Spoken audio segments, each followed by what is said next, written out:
Okay guys, gagawa po tayo ng sauerkraut today. Okay, flex ko lang po yung aking mga canisters na binili. Ang galing, oh, tingnan nyo.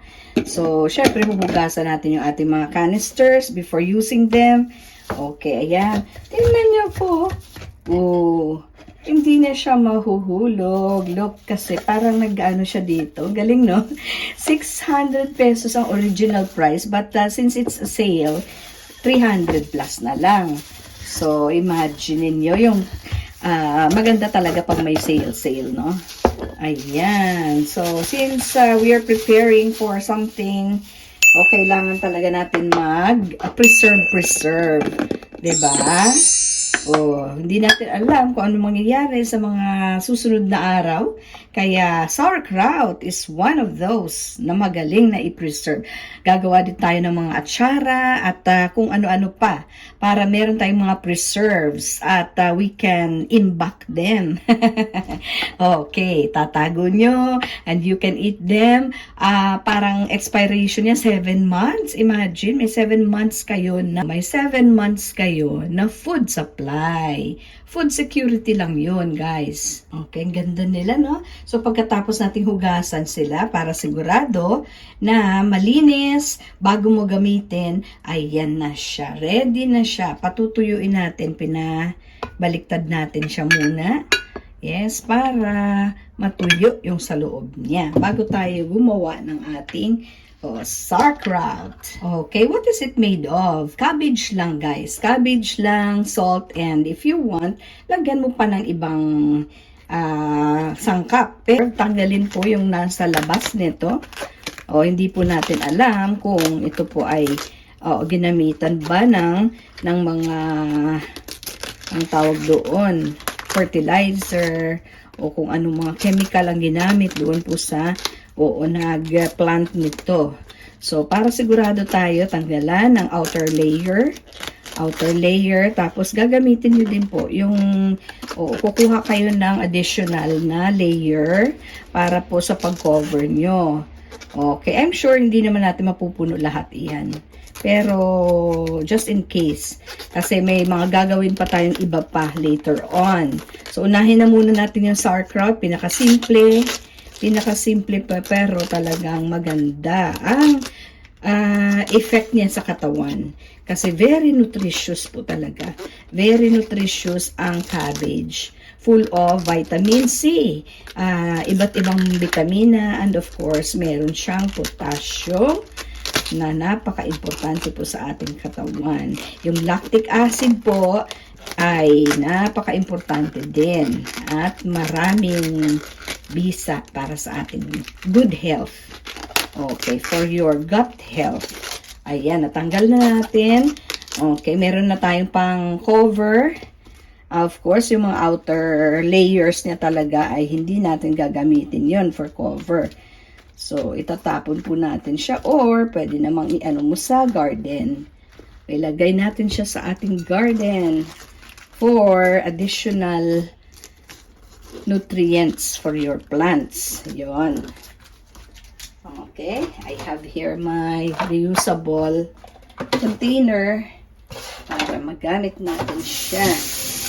Now, let's begin to prepare our cabbage. So, hahatiin lang natin yung cabbage natin. Ayan, i-focus natin siya. Ito yung ating gagamitin mamaya for the cover. Ito, let's slice this into 2. Okay, so 1/2. Remove the core. May core ba? Parang wala siyang core. Look at that. Ibang klase to. Parang wala siyang core eh. Kakaiba itong ating nakuha na cabbage. So, no need to remove. Pero, kukuhanin, tatanggalin po natin yung dulo. Ito po, yung nasa dulo. Kasi matigas yan eh. Ay, dito pala yung core nagtatago. Nagtatago pala yung core niya.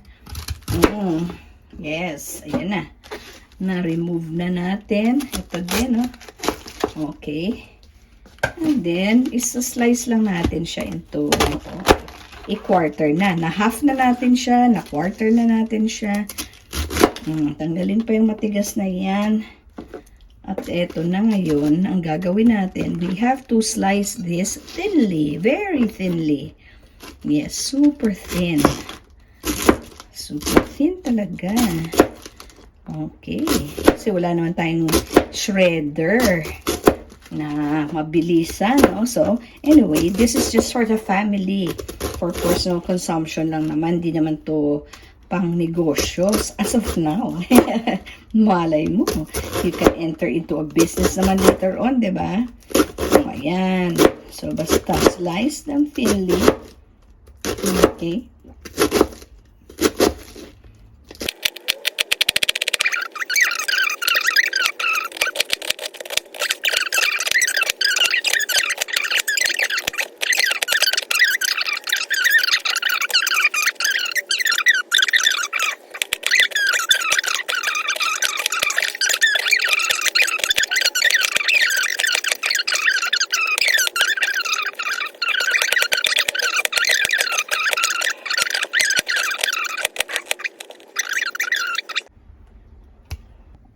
Okay, walang tubig guys. Dry po ito, dry. Dry. Walang tubig yan kasi magtutubig yan mamaya. We have only rock salt here. And lalagyan natin around mga 1 tablespoon lang. And then, hahayaan muna natin siya, no? Oh, mix natin konti. Ayan. Oo. Kusang magtutubig yan after a while. So, iiwanan natin to let it set. Yun.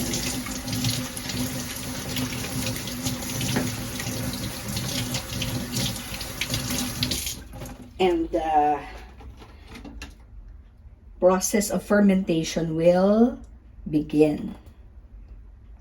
Ayan guys, kinover natin for 30 minutes. Oh, kita niyo po, ayan na.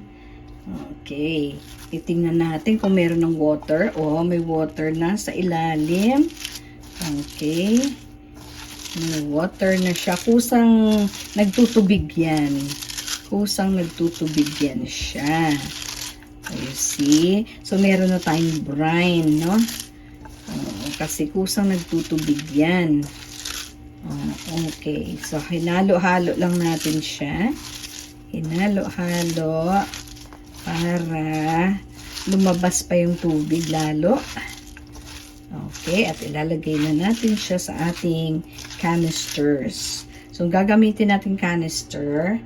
O yung first and second. Parang kasya naman po yata. Kasi I'm not sure kung ano. First time lang natin gumawa ito, no? Ayan na guys, ang ating canister. Yung middle, medium size. Hindi po yung maliit, hindi rin yung pinakamalaki. Kasi, okay. So, let's begin by transferring. Ito na po, transfer na natin siya. Magtutubig pa to habang lumalakad ang mga araw. So, konti lang muna yung ating tinry kasi first time nga po natin. Konti lang muna ang ating itatry. Ayan. So, ano natin siya. Diinan natin. O, kasya na yata dito sa ating canister. So, walang water ito guys. Kasi kusang magtutubig yan siya. Salt lang talaga ang ating inilagay. Didiinan pa natin siya. Didiinan. Didiinan pa natin siya. Okay. Ayan. Tapos tatakpan na natin siya. So, it's good kasi magtutubig pa yan siya. So, yan ang ating gagawin.